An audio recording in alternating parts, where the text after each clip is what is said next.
presenting history's best on PBS. Funding for the 50 Years' War, Israel and the Arabs, was provided by the Corporation for Public Broadcasting and PBS viewers like you.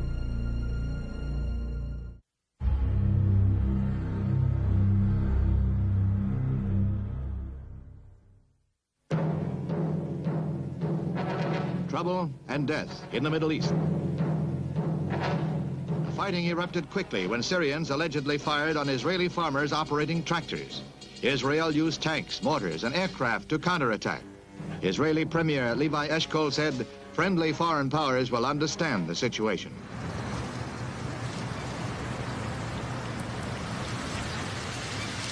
In May 1967, the leaders of the Soviet Union took a step that would change the map of the Middle East. The losers would be their own allies. It all began with a false report from Soviet intelligence. Anwar Sadat, Speaker of the Egyptian Parliament, was in Moscow for talks with Soviet Prime Minister Kosygin. It was a routine trip. Egypt was now firmly in the Soviet camp. Sadat was seen to his plane by the deputy foreign minister. The minister took Sadat aside. He said Israeli troops were massing against Syria. He asked him to report this at once to Nasser. Egypt's president, Gamal Abdel Nasser, was the hero of the Arab world. If Israel was massing troops on the Syrian border, Nasser would be expected to act. He sent for his chief of staff and instructed him to find out what the Israelis were up to.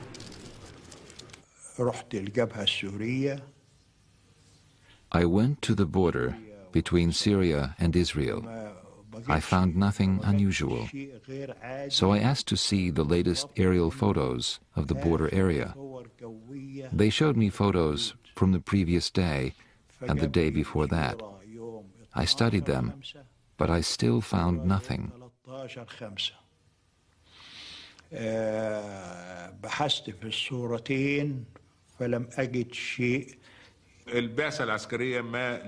The chief of staff found nothing to back up the Soviet report. But then the Soviet ambassador came back to us. He said Soviet intelligence had reconfirmed their report. Israeli troops really were massing on the Syrian border, and the situation was very dangerous. Soviet diplomats spread the alarm throughout the region, even in Israel, as the prime minister and his wife soon found out. It was 2:30 in the morning. A secretary came in looking sleepy. He said, "The Soviet ambassador is down in the lobby. He's all dressed up, very formal, and he insists on seeing the prime minister right now." I said to Eshkol, "Let's receive him in our pajamas."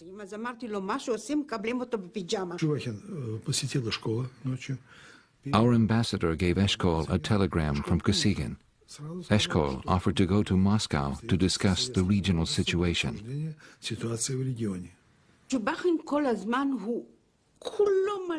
The ambassador was angry.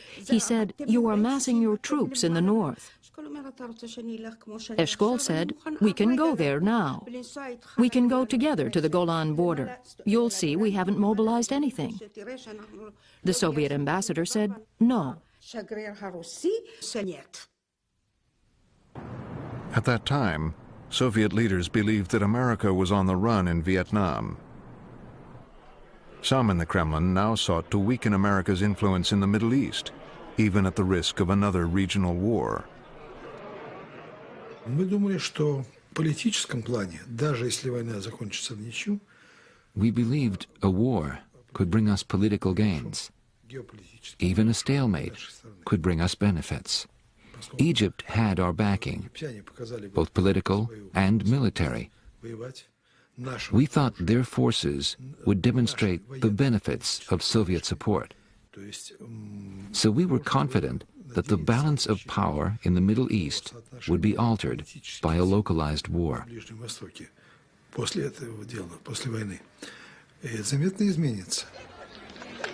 In Cairo, Nasser had put his armed forces on alert the moment he received the Soviet report.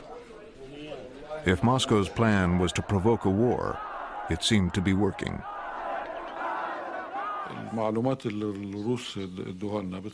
The Russian report escalated everything. We felt obliged to move troops into the Sinai. From there, we could retaliate against Israel if Israel attacked Syria.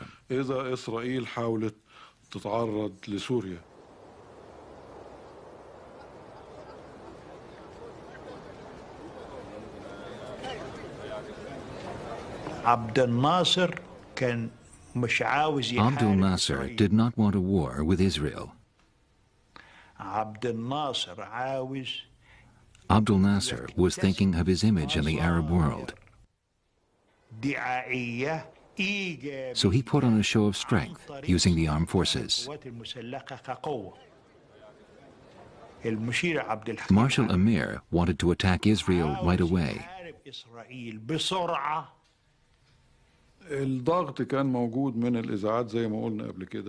The Arab media had been criticizing Nasser.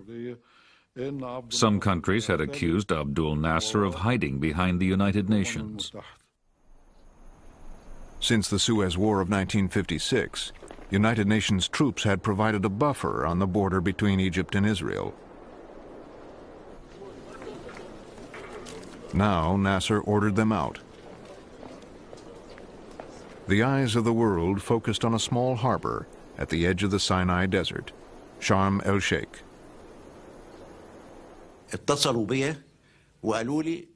Headquarters wanted to expel the UN troops from Sharm el-Sheikh. I told them, if we do that, Egyptian troops will have to take over at Sharm el-Sheikh. We will then be obliged to close the Straits of Tiran. That will mean war. A blockade at the Straits of Tiran by Egypt could lead to war because the straits at the foot of the Gulf of Aqaba controlled Israel's only trade route to the eastern half of the world. Nasser, in the name of Arab solidarity, was going on the offensive.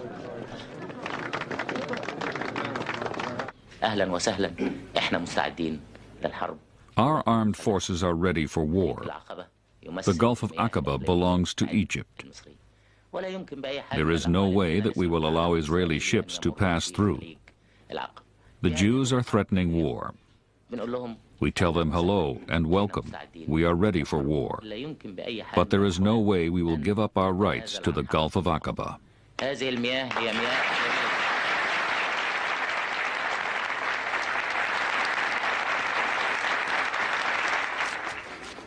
In Israel, the people prepared to defend themselves. Their prime minister, Levi Eshkol, summoned his cabinet and military commanders.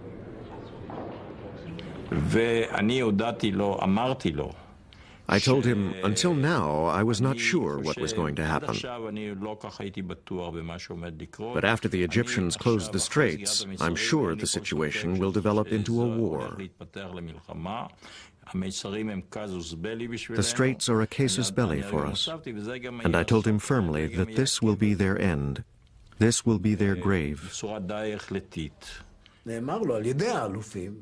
We commanders told him, we have no choice. We have to mobilize. We have to launch an attack within 72 hours.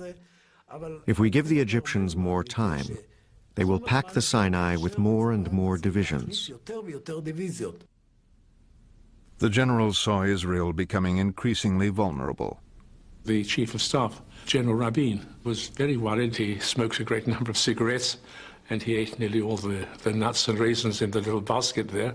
And he was very worried because, not because he doubted the result of the war, but because we were really very unprepared for war.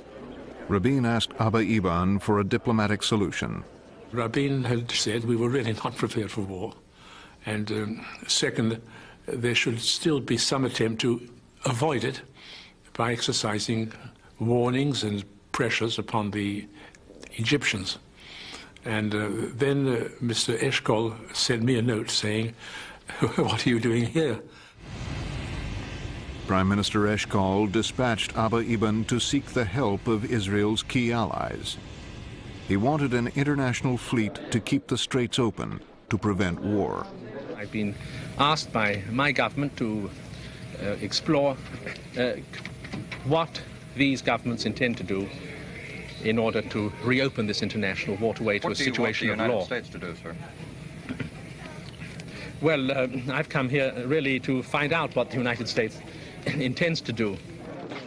President Johnson made it clear that he didn't want Israel to attack first. The president had said to Dean Rusk and me, and I'm going to speak rather crudely, get Eban in here, into the family quarters of the White House, so we can work him over. Because we had heard that the Israelis were about to preempt. They were about to attack the Egyptians. Eban talked at great length and eloquently. He always spoke eloquently and he always spoke at great length. But what he had to say was very simple. This was a mortal crisis for Israel, and he wanted to know what the United States was prepared to do. The president, he simply expressed skepticism about the idea that Israel was in danger. He said, "You are not in danger. You are in a very difficult situation, but you are not in peril." He said to Eban, "We do not believe that Egypt is about to attack Israel. Moreover, if it does, you'll lick them."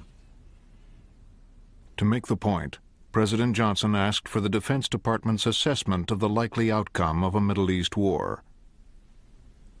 We had concluded that if Israel preempted, they could win clearly in a period of about 7 days, as I remember.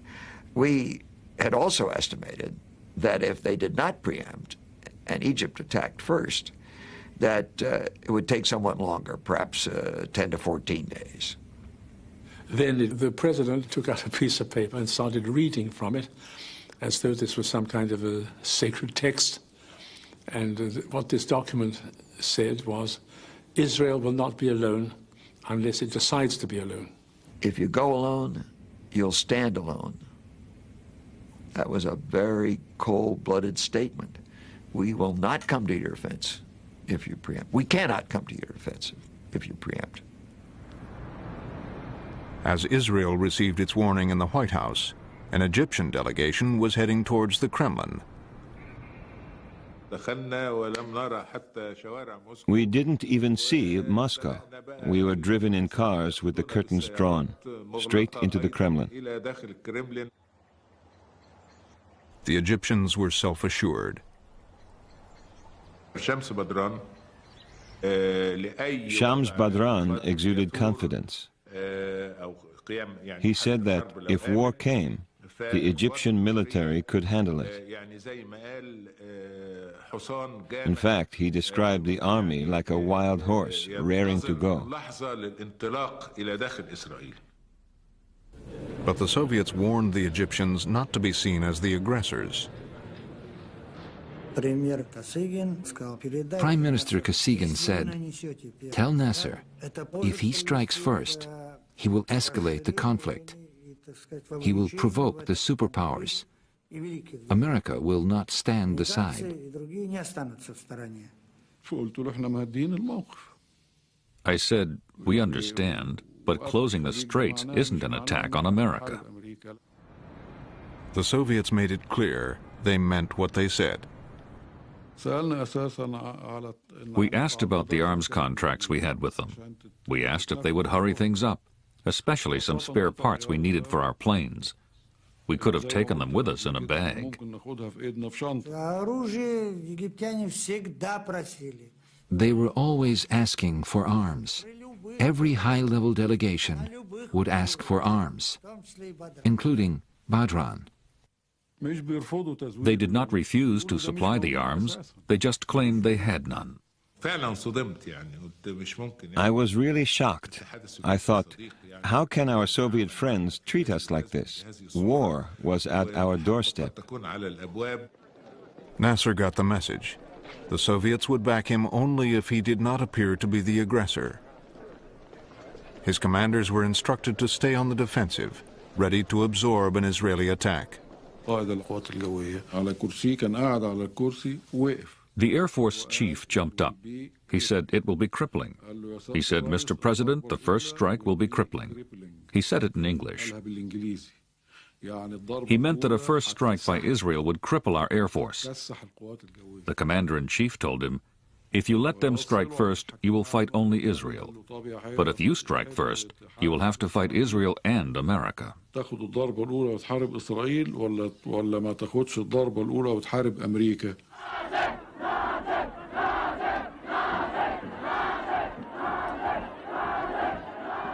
But the war fever in Cairo had become unstoppable. Popular hatred of Israel, which Nasser did nothing to discourage, now swept him forward and drove other Arab rulers to his side. Even King Hussein of Jordan, for years at odds with Nasser, decided he could no longer stand aloof. In the morning I got into my aircraft and flew to Cairo. And I was met by the president. I was in military fatigues with my gun on. And he said, "Well, I see you're carrying a gun." I said, "I've been like that for the last few days with my troops." And then he made a strange remark. "What would happen if we suddenly took you prisoner and denied all knowledge of your arriving in this country?" Soon after, King Hussein signed a mutual defense treaty with Nasser and agreed to put his army under Egyptian command.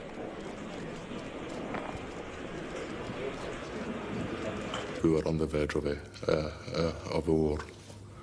Therefore, any reservations I had in the past to any troops coming into Jordan were removed as far as I am concerned. So Israel faced the prospect of war on three fronts: from Jordan in the east, from Syria in the north, and from Egypt in the south. That was the time when Auschwitz came up. It never happened before. When people spoke, they said there was a feeling we are surrounded. We are surrounded. No one will help us. No one is helping us. And God forbid if the Arab armies invade us, they'll kill us all.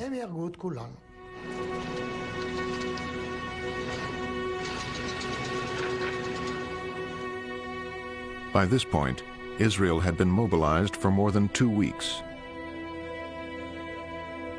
All males aged 18 to 55 were called to serve.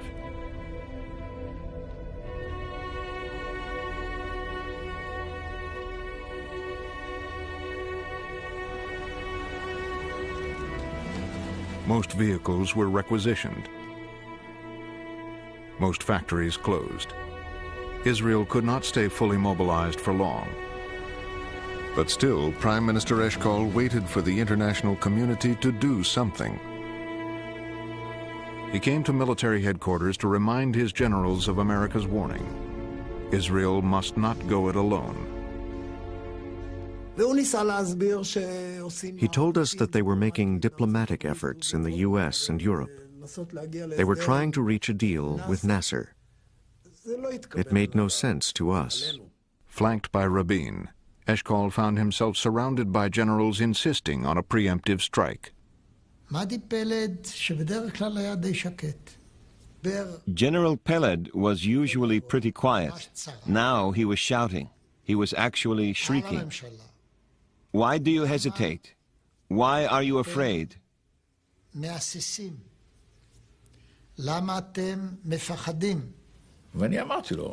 I said, "Eshkol, you have the best army since King David. If you don't attack, you will never be forgiven. If you do, you will be the conquering hero." To regain the confidence of his generals, Prime Minister Eshkol appointed a new Minister of Defense, Moshe Dayan, hero of the 1956 Suez War. Because the number of their forces is bigger than ours, but still I hope that we can make it, but much depends, very much depends, upon where the battle is. The generals also asked for another envoy to be sent to Washington. The Prime Minister agreed. He said, "Listen, Meir, you go to Washington and find out what's going on there. Are the Americans organizing a naval task force? Is anybody going to do anything? When?" Amit's mission was to see if the Americans planned to open the Straits of Tiran or if Israel would have to act alone. The Pentagon had quite enough trouble in Vietnam and didn't want another war. The director of the CIA made it perfectly clear. There is no international naval force. There are no American plans for action. There is no task force. So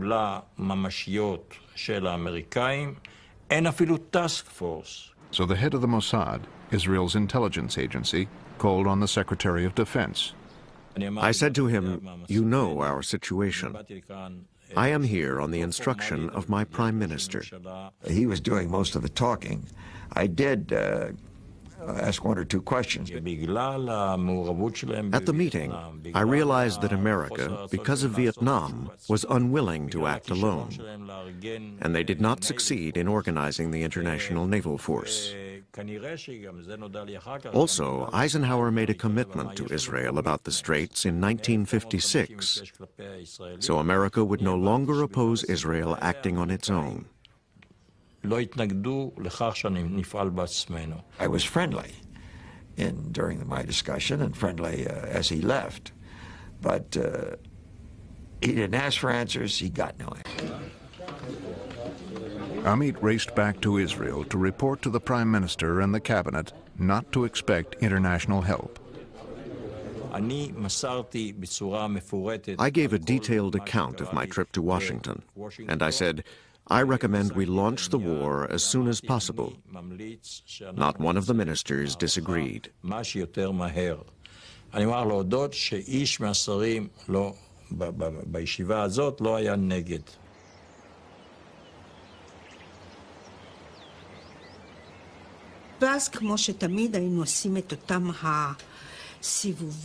We went for our usual walk. Suddenly, Eshkol starts humming. He was completely tone deaf. He had this Hasidic song he liked to sing. He sang it over and over again.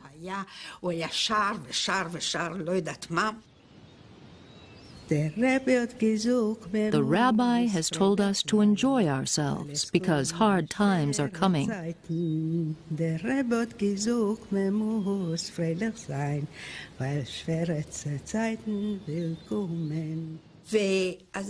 So I asked him, "What's happening, dearest?" And he told me tomorrow the war will start. There will be widows, there will be orphans, there will be bereaved parents. Who knows what tomorrow will bring? The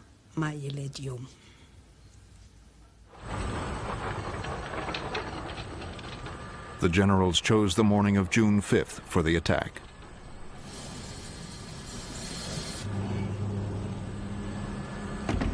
The Chief of Staff and I took a decision. On the night of June 4th, we would sleep at home. The tom-toms in Israel work like in the jungle. If the Chief of Staff and Air Force Chief both come home, word gets round that tomorrow is going to be quiet. That was the commander's bedtime message.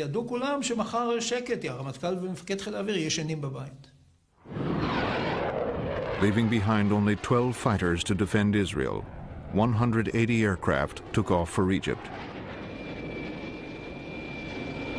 Their target was 45 minutes away.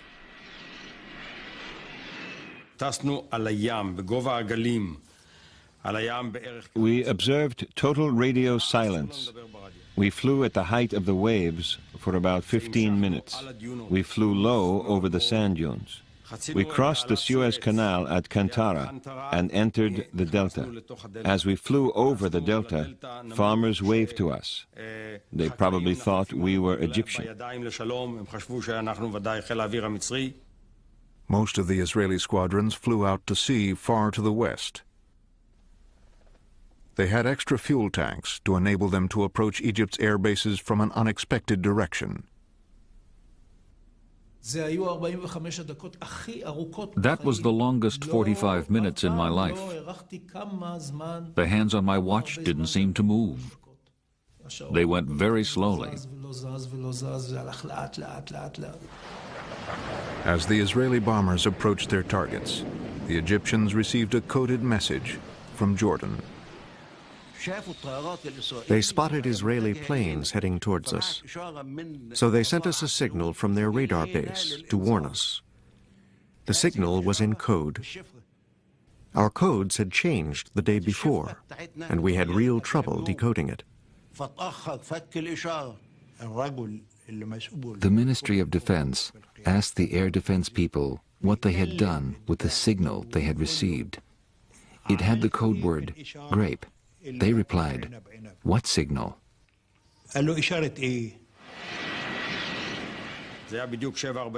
exactly 07:45, we pulled up to 6,000 feet. I looked down and saw the MiGs glinting on the edges of the runway. The pilots were sitting inside the cockpits. I knew we had caught them by surprise.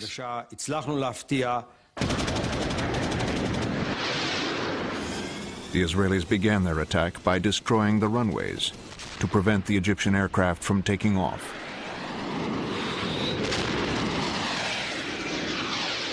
The few that did get off the ground were no match for the Israeli fighters.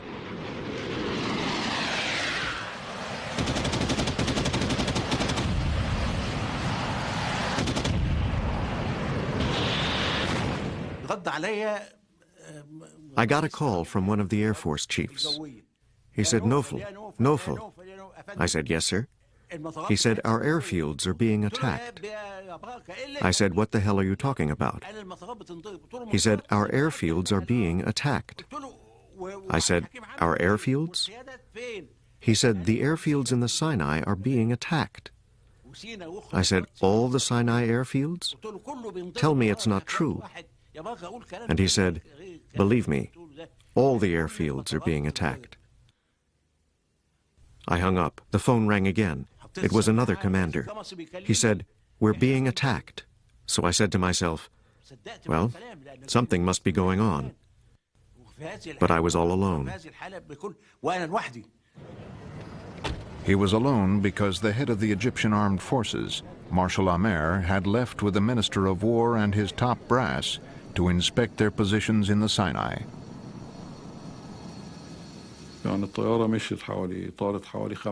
10 minutes after takeoff, we heard about the Israeli attack. We turned round and flew back. Our cars had gone. We had to hail a taxi to get back to headquarters.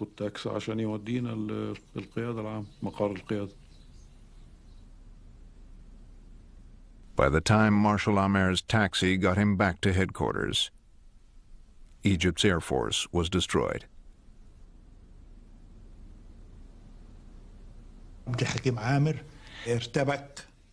Marshal Amer was panicking. He told the Air Force chief to implement the counterattack plan. The Air Force chief replied, "How can I? I have no aircraft."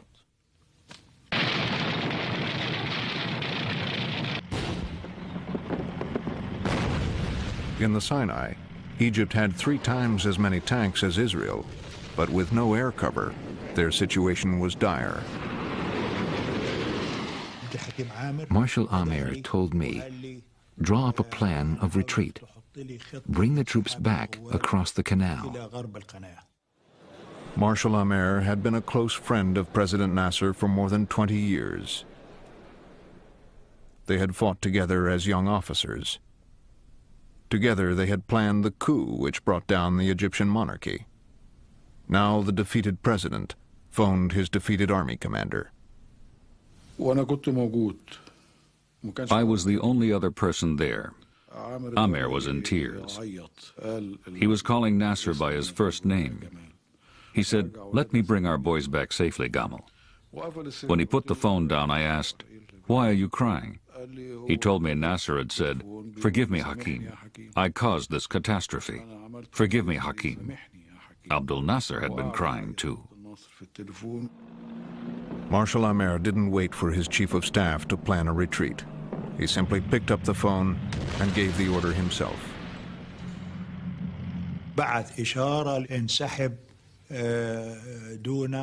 The order was, withdraw back across the canal. Leave the artillery behind.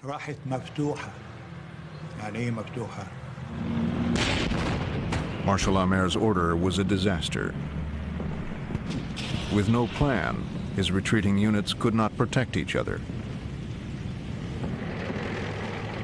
The Israelis gave chase.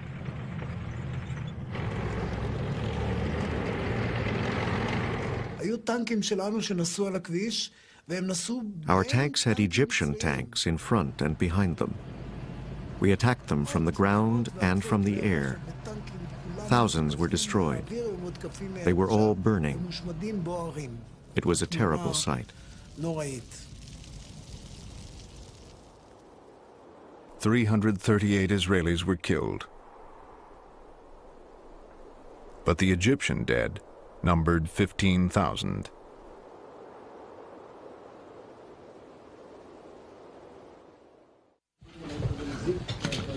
Days earlier, when the war had begun, the Israelis had contacted the King of Jordan.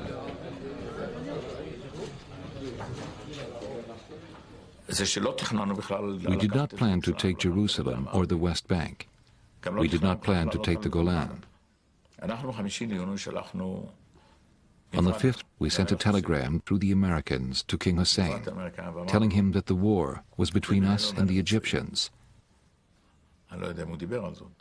If Jordan stayed out, nothing would happen.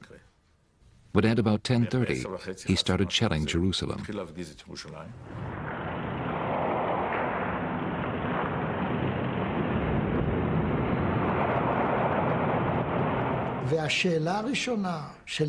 Teddy Kolak, the mayor of Jerusalem, asked me at the command post what he should do with the children in the kindergartens and schools. הוא שואל מה אנחנו עושים עם הילדים בגנים ובבתי הספר. In the command post, we looked at each other. We said, "This is not nice. We'll take on Hussein." The deputy chief of staff called me. He said, "Uzi, you are authorized to enter the old city. You have to be quick and use your head."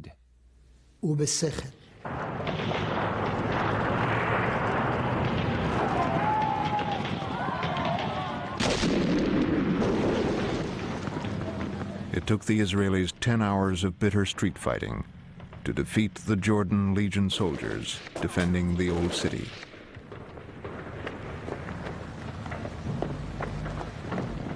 Once the troops had broken through to the Wailing Wall, keeping the city united under Israel's rule became the basic goal of the government.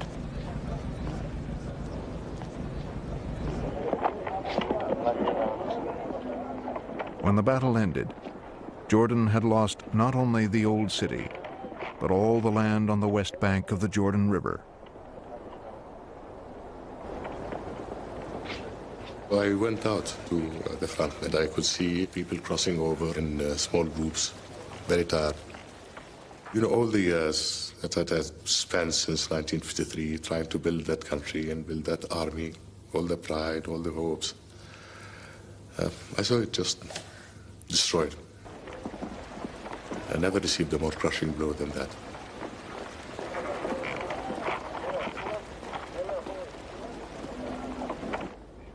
Mr. Prime Minister, does Israel wish any territory beyond the territory she now holds? No, sir. No, sir. We don't need any additional territory. We want only to develop this territory that we have. There is so much to put in energy and money and brain that we have a little. We don't want any additional territory. With Jordan and Egypt defeated, Israel turned its might on the Golan Heights, the site of frequent attacks from Syria. Dayan said, "We're going to take the Golan now." I remember that some ministers from the religious parties were opposed to this.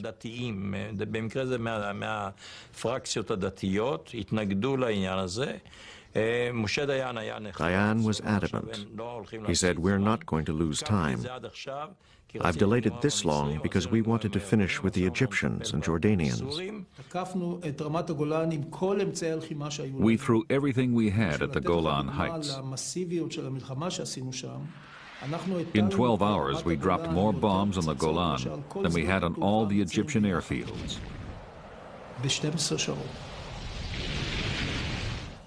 Rockets, bombs, napalm, everything we had.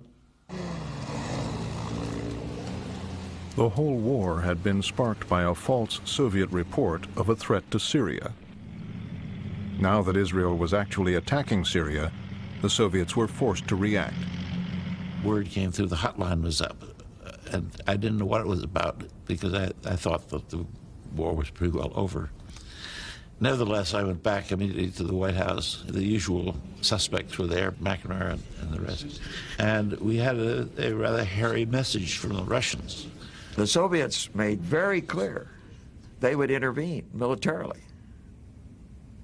And very likely they would not only turn Israel back from its attack on Syria, but they would join Syria in an effort to deal a mortal blow to Israel. It was a very, very dangerous situation.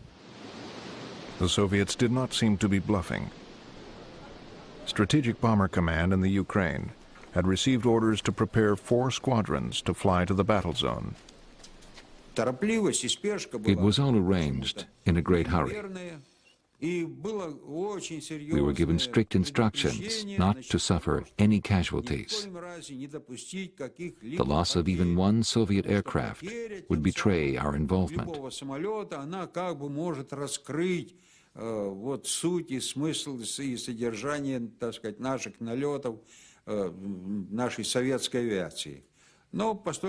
But we saw this was unrealistic, so we had to find another way.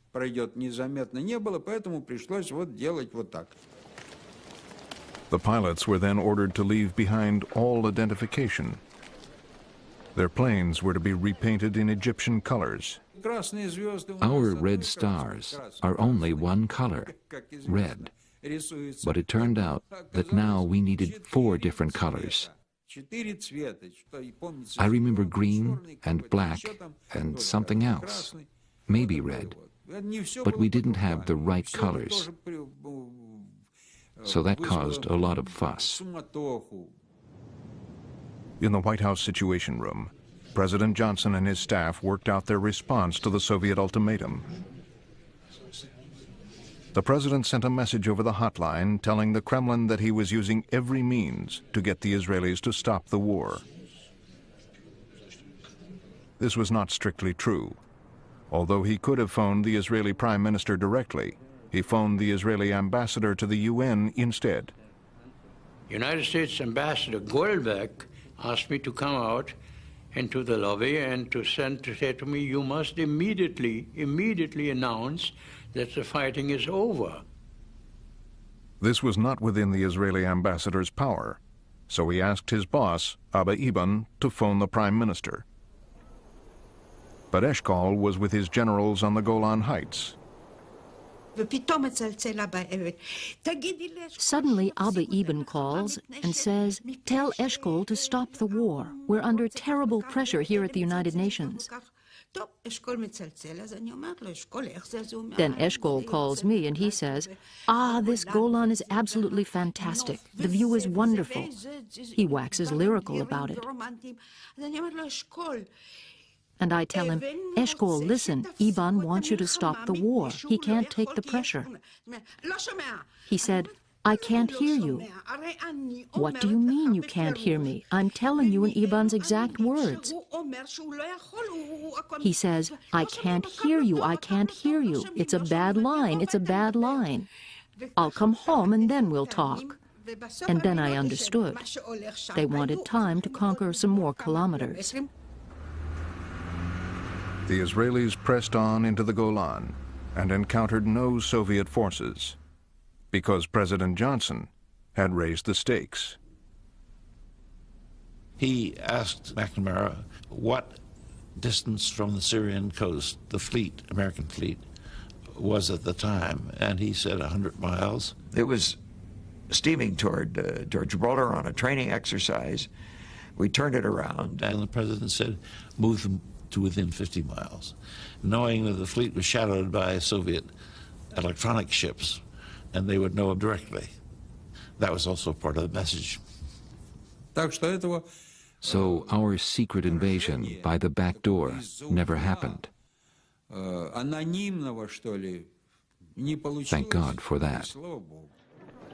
The Israeli government waited until their forces had achieved their objective before giving the order to halt.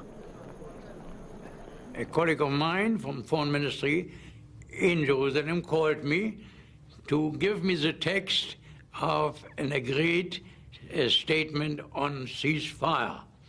Israel accepts any proposal made by General Bull for the implementation of the Security Council ceasefire resolution and the arrangements for the supervision of the ceasefire. I read this statement, slowly translating it from Hebrew into English, and that was the end of the war.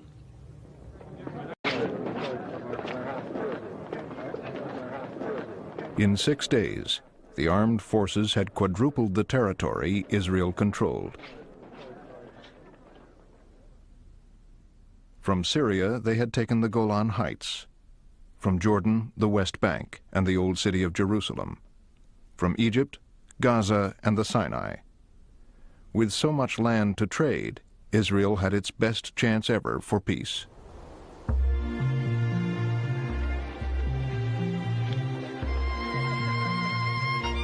Israelis flocked to the Old City. To them, the victory was a deliverance from destruction.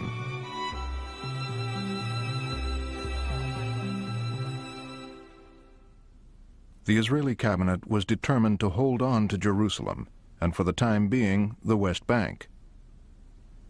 But in exchange for peace, they were willing to give back the Golan Heights to Syria and the Sinai Desert to Egypt.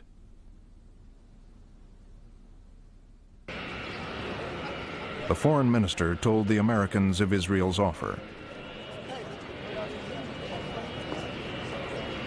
When I presented these to a meeting headed by Dean Rusk and Goldberg and Cisco, in general they were astonished by the fact that we were clearly not in a mood of annexation. That was, we believed then, a rather remarkable initiative on the part of the Israelis, because we were operating on the assumption, Eban had told us some days before, we are not interested in territory. That week, President Johnson was hosting a summit for Soviet Prime Minister Kosygin. Eager to appear as peacemakers at the UN, the two leaders had a peace resolution drafted. In Cairo, it was scrutinized by the Foreign Ministry.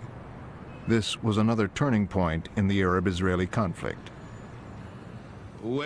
We concluded that this proposal was the best we were likely to get. We advised the foreign minister to accept it. The minister looked at it differently.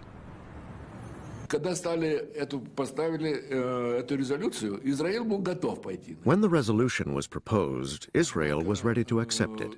But Egypt's foreign minister was utterly against the resolution because it indirectly implied Israel's right to exist, and he wouldn't have that at all. Israel, of course, did not want any resolution that only said, pull back your forces, but didn't recognize Israel's existence. So this was the problem.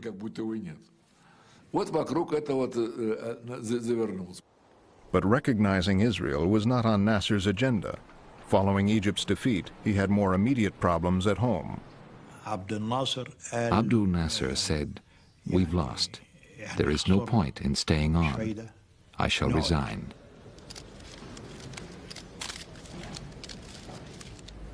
I have decided to resign totally and finally from all official positions. I shall return to private life. I shall perform my duties like any other citizen. After his broadcast, crowds surrounded the presidential palace and begged Nasser to stay. Most of the demonstrations were genuine. People really were upset. But something else happened too. The party boss told members to gather and listen to the speech.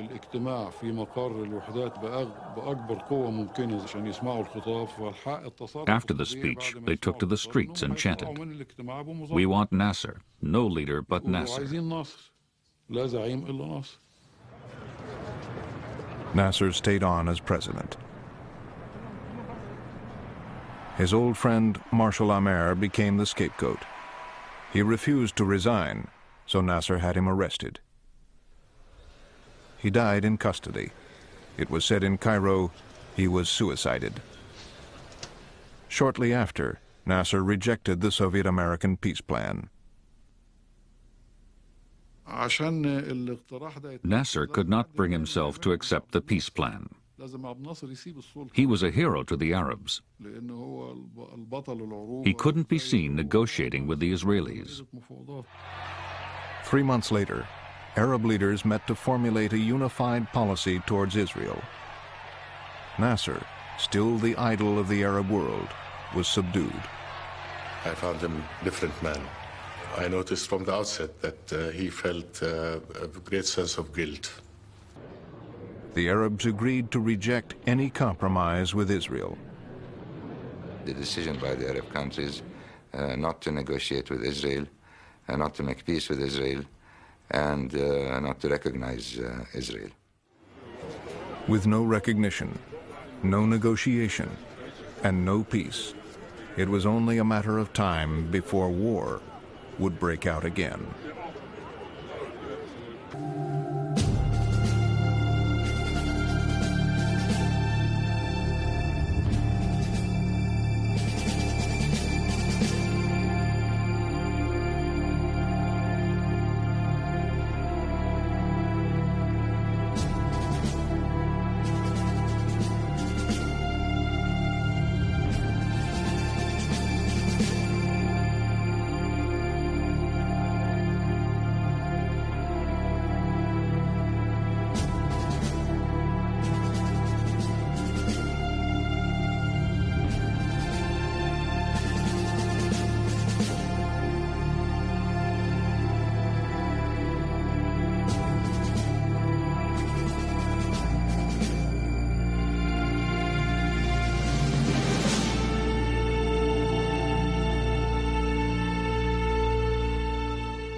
This program is a production of WGBH, which is solely responsible for its content. Funding for the 50 Years' War, Israel and the Arabs, was provided by the Corporation for Public Broadcasting and PBS viewers like you. This is History's Best on PBS.